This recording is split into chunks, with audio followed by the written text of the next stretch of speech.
안녕하세요. 저는 30대 후반의 남자입니다. 어린 아들이 한 명 있고 회사원이에요. 화목할 줄만 알았던 결혼 생활이었는데 어느 순간부터 저와 아내의 사이가 예전 같지 않다는 걸 느꼈습니다. 솔직히 저는 아내와 결혼 전 연애할 때에도 성격과 궁합이 썩 잘 맞는 것 같다고 생각하지 않았습니다. 그렇지만 대학 시절부터 오랫동안 짝사랑했던 여자이고 예뻤으니까요. 그저 예전에는 쟁취하고 싶은 생각뿐이었어요. 그치만 연애 시절 사근사근해 보이던 아내는 육아에 지쳐 가끔 예민해진 모습을 보이고 또 어쩌다 함께 시간을 보내면 생전 그러지 않은 사람이었는데 저에게 주눅드는 말들을 내뱉더군요. 그저 의아하기만 했습니다. 저는 의기소침한 사람인지라 아내에게 이유를 물어보지도 않고 그저 잠자리를 회피하기만 했었죠. 그런데 돌이켜보니 아내도 그게 상처였던 것 같습니다. 소심한 저와 마찬가지로 아내도 말이 없는 사람이고 생각이 많은지라 저에게 말을 걸지 않더라고요. 그렇게 서서히 우리 부부는 아이 키우는 데만 열중하고 밤에는 따로 자는 게 일상이 되었습니다. 그때까지만 해도 설마 했습니다. 아내가 아가씨 때와는 다르게 표정력이라든지 발걸음이 커졌다고 생각했었지만 설마 아들밖에 모르는 아기 엄마가 한눈을 팔겠나 싶었습니다. 그런데 웬걸요. 저의 크나큰 오산이었습니다. 한두 달쯤 지났을 때였을 거예요. 제가 여느 때처럼 회사에서 업무 중이었는데 갑자기 배가 사살 아픈 거예요. 그런데 직장 동료 몇 명도 저와 같은 증상을 보였고 점점 심해진 복통으로 우리들은 병원에 갔습니다. 진찰을 받아보니 의사가 식중독이라고 하더라고요.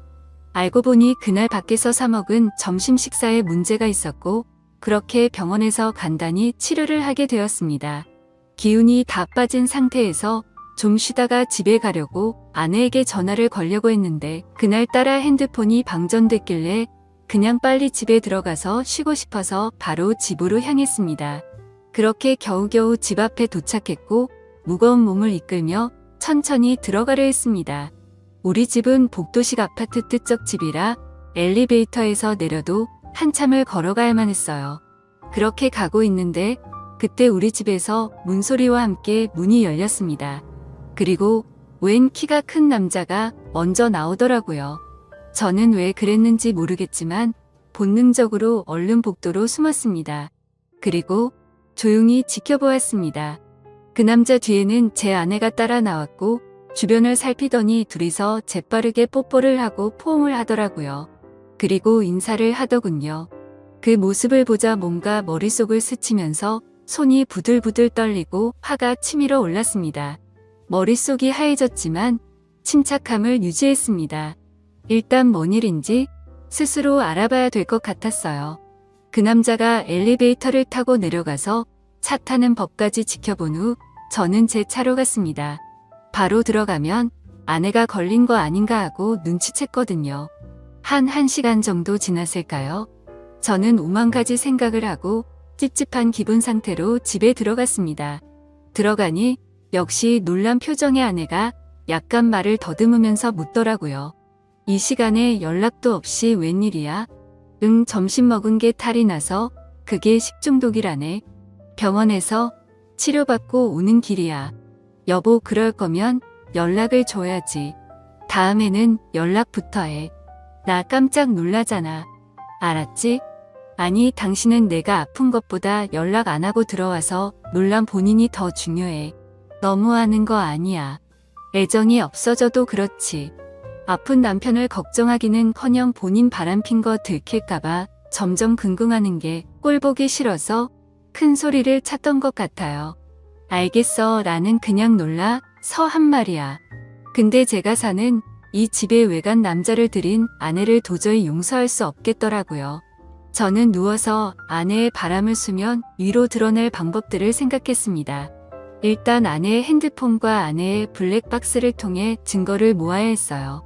제일 먼저 떠오른 게 핸드폰인데 아파서 냄새에 예민하니까 화장실 청소를 좀 해달라고 했습니다. 아내는 평소 같으면 표정이 안 좋았을 텐데 아까 저에게 좀 미안했는지 바로 알았다고 하더군요. 아내가 화장실 청소를 하는 사이 저는 얼른 아내의 핸드폰을 열어보았습니다. 보니까 비밀번호로 잠겨 있더라고요. 순간 멍해졌지만 아이 생일을 입력하니 바로 되더군요. 허술하게 잠금해 놓은 덕분에 저는 적나라 한 아내의 일탈을 엿볼 수 있었습니다. 대화창을 열어보았는데 아주 가관도 아니더군요. 아까 그 남자와 나눈 대화에서 저급한 내용들이 너저분히 있었고 제 아내가 맞나 싶을 정도였어요. 이건 뭐 대화 내용과 관심사가 오로지 그것에 관한 것뿐이더군요. 그리고 얼마나 만족한 남자인지 아내가 그 칭찬을 자꾸 했더라고요. 순간 더 화가 났습니다. 그런데 충격은 거기서 그치지 않았네요. 보니까 10살이나 어린 20대 남자와의 대화 내용도 있는 거였습니다. 2명의 남자를 만나고 다니는 거였네요. 그리고 그 어린 남자와도 은밀한 대화를 나눈 게 보였는데 심지어는 사진까지 주고받은 거였습니다. 또다시 손이 바들바들 떨렸어요. 그리고 그 어린 남자의 사진도 보았는데 나이만 어렸지 아주 저와 비교했을 때 제가 기가 죽을 정도로 체격이 커 보이더군요. 일단 모든 걸 사진으로 증거를 남긴 후 모른 척하고 누웠습니다. 다음 날에는 퇴근하자마자 아내의 자동차 안에 블랙박스도 확인해 보았어요. 보니까 두 남자와 자주 만나는 시간대 그리고 자주 가는 장소들을 알 수 있겠더라고요. 어느 평일 점심시간 저는 회사 점심시간에 조금 일찍 나와서 집 앞 주차장에서 몰래 대기를 하고 있었어요. 얼마 지나지 않아 제 예상과 맞게 아내가 차를 타러 나왔습니다. 다른 남자 만나러 갈 때 설레어 보이는 아내를 보니 비참함이 몰려왔습니다. 그렇게 몰래 뒤따라갔고 아내가 마침 한 오피스텔로 들어가더군요. 얼른 따라 들어갔고 아내가 엘리베이터에서 몇 층에 내리는지 몰래 지켜봤습니다. 6층이더군요. 조금 뒤 올라갔는데 호수가 많아서 어디로 들어갔는지 알 수가 없더라고요. 그런데 현관 밖으로부터 아내의 목소리가 들리는 곳이 있더군요. 어디라고 말하지 않아도 금세 알 수 있었네요. 신발 소리가 들리지 않게 조심조심 그곳 앞에 섰습니다. 문 앞에 갔을 땐 방금 전까지 하하호 웃던 아내와 외간 남자의 목소리가 조용해지더니 잠시 뒤 아주 난리도 그런 난리가 아닌 듯한 더러운 소리가 들려왔어요. 아내한테서 한 번도 들을 수 없던 것인데 아내는 그렇게 행복했나 봅니다. 그런 아내의 모습을 보니 저는 더욱 아내를 놓아줘야겠다고 생각이 들더라고요. 그리고는 씁쓸한 마음으로 녹음을 했습니다. 그리고 저는 도저히 그곳에 있기가 힘들어서 자리를 박차고 나와버렸습니다. 조용히 차에 들어가서 녹음을 재생해보고 아내의 소리를 다시 듣는데 너무 비참해서 눈물이 나더라고요. 그렇게 집에 와서 조용히 증거물들을 정리해놓고 이혼 서류도 준비했습니다. 잠시 뒤 불륜을 저지른 아내가 들어오더니 또 일찍 집에 온 저를 보고 소스라치게 놀라더군요. 또 왜 이렇게 일찍 왔어? 저는 말없이 자료들을 아내에게 보여줬습니다. 실컷 즐기고 살아. 아이는 내가 데리고 살 거야. 너는 지금 뭐에 홀린 사람 같아서 불안해. 아이 못 키우게 할 거야. 아내는 당황한 나머지 아무 말도 하지 못하더군요. 잠시 뒤 여보 내가 잘못했어. 그냥 호기심에 한번 그런 거야. 한 번만 기회를 줘요. 우리 아이 없이 내가 어떻게 살아. 난 이미 마음먹었고 정리될 때까지 당분간 떨어져 있자. 그렇게 저는 아내를 내쫓았습니다. 그 집도 제 자산으로 일군 거거든요. 이혼 조정 기간이 끝나고 그 집에서는 저와 아들 이렇게 둘만 지냈습니다. 그런데 안방에 갈 때마다 그 남자 생각이 나서 괴롭더라고요. 그래서 바로 집을 처분하고 새로운 지역에 가서 아들과 행복하게 살고 있습니다. 그렇게 1년이 지났네요. 아내와 제가 오랫동안 사귀었고 친구들도 서로 아는 사이인지라 아내 소식이 귀로 들려오긴 하는데 양육비 버느라 식당에 다닌다네요. 그새 많이 늙었다고 하더라고요. 여태껏 제 집에서 제가 주는 용돈으로 넉넉히 생활하다가 얼른 월세 내야지.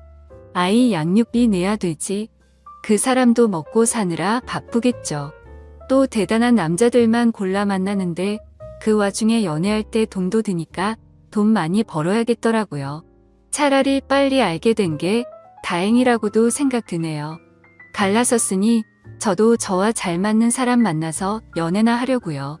저와 비슷한 경험 있으신 분들 모두들 힘내시고 새롭게 희망을 가지시길 바랍니다. 오늘의 사연은 여기까지입니다.